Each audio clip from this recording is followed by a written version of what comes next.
episode of Cooking with Kimmie. Today we're going to be making our twist on a Ferrero Rocher. Ferrero Rocher. How do you pronounce it? Comment down below.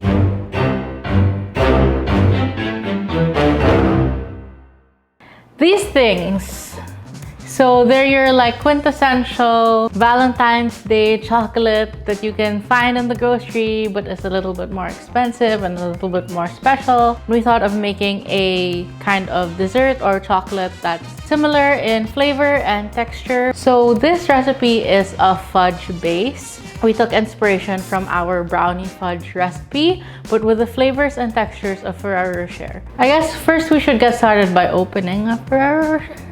I got these, and if you open it up, it's like chocolate coated and hazelnut coated. You'll see that it's filled with chocolate, has a wafer shell, and has a hazelnut in the middle. So we're gonna kind of mimic the flavors and the textures of these different components, but in something that's really easy to throw together. So here are our ingredients. There's only 5 ingredients in this recipe. So here we have 450 grams of chopped bittersweet chocolate. We have a can of condensed milk, some Nutella, and then some chopped up nuts and wafers.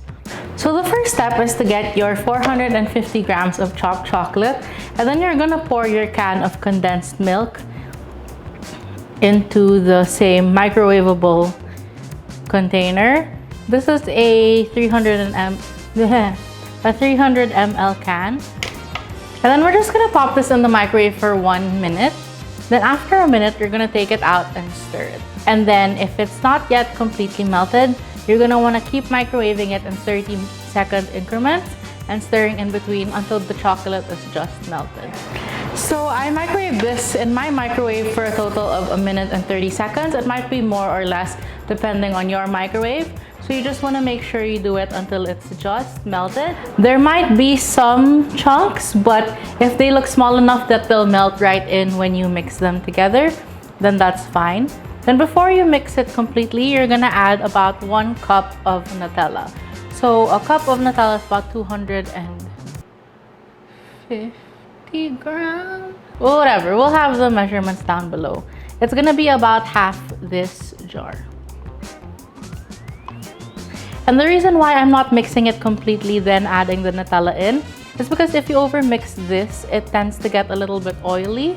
You wanna mix it until just combined. And then you're gonna mix this all together until there's no streaks of Nutella remaining. And if you wanted to use another type of hazelnut spread, you can go ahead and sub your favorite with the Nutella. And when it is a little bit thicker, as you can see, it's not runny anymore. You're just going to take half of your hazelnuts and half of your wafers and put them inside. So these wafers are just your ordinary chocolate snack wafers. And then these are actually not hazelnuts because hazelnuts are really expensive. So if you get your hands on hazelnuts, go ahead and use those. But because we did add a significant amount of Nutella in the recipe, you can also use a more neutral nut, like a cashew or something like that. As long as you toast it, it shouldn't affect the flavor, but it should give a lot of texture. It is cheaper and easier to get a hold of and just as tasty. So we're gonna add just half of the nuts, reserving the rest for the top, and half of the wafers. The reason why you want to wait to add your mix-ins is so that it doesn't get soggy right away. If your mixture is a little bit too liquid, as soon as you add your wafers, they'll start soaking up all that liquid and get kind of soggy. So you want to wait until it's this thick before you add your mix-ins. And so the nuts in this will really give you the same texture of the outside of the Ferrero Rocher, while the wafers will give you the same texture as the wafer inside the Ferrero Rocher. So as you can see, it took less than like 15 minutes to put this all together, but you'll get the same flavors and the same textures as you would a very expensive kind of chocolate. So as soon as it starts setting up on you and everything is well incorporated, you're just gonna transfer it into a 9x9 square inch pan that's lined with some parchment paper. Just gonna turn the mixture out and then pat it into one even layer. we're gonna take the toppings that we reserved and just sprinkle some on top. You wanna make sure you get it all the way to the edges. And our wafers. Just crushing them up a little bit in my hands if they're a little bit large. And what you're gonna wanna do is, while this isn't completely set up yet, is really just gently push them down. That way they adhere to the fudge and they don't fall off that much when you start cutting and slicing.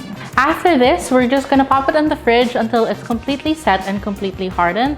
It should take about 2 hours to 4 hours, but you can also leave it there overnight. And once that's set up, we'll show you guys how to cut and slice it and finish them off. So here I have our Ferrero Rocher fudge. It's been setting in the fridge for a long time and it's completely cooled and hardened. So what I'm gonna do is just release the sides, and then the parchment paper should make it come out really easily. So here is our fudge, and I'm just gonna cut it into squares. You can make these as big or as little as you want, but just remember that they are very sweet. So a little bit goes a long way here. So this is one piece. No, I'm just kidding. If you wanted to finish here, these are perfectly great. But if you wanted them a little bit more special, you could also coat them in some chocolate. With the outside of a Ferrero Rocher, you can see that it's coated in chocolate, but it still has nuts kind of poking through and it's not smooth. So if you coat these in chocolate, the top gives a similar sort of effect. You're just gonna take some chocolate and pour it over. You just want a thin layer. And as you can see, with that uneven top that we made with the nuts and the wafers, you get kind of the same effect as you would a Ferrero Rocher. You wanna tap down, and that gets any excess chocolate to drip off. Here's our Ferrero Rocher inspired chocolate fudge. As you can see, it was really easy to make and easy to throw together. As you can see, the texture is nice and dense. You still get the crunch from the wafer, which is very similar to the Ferrero Rocher. It has a really nice, full chocolate hazelnut flavor. Nice, salty, toasted nuts. Dare I say they're even better. We hope you guys make these at home. Don't forget to click the notification bell. Like and subscribe to our channel for more videos, and we hope to see you next time. Bye!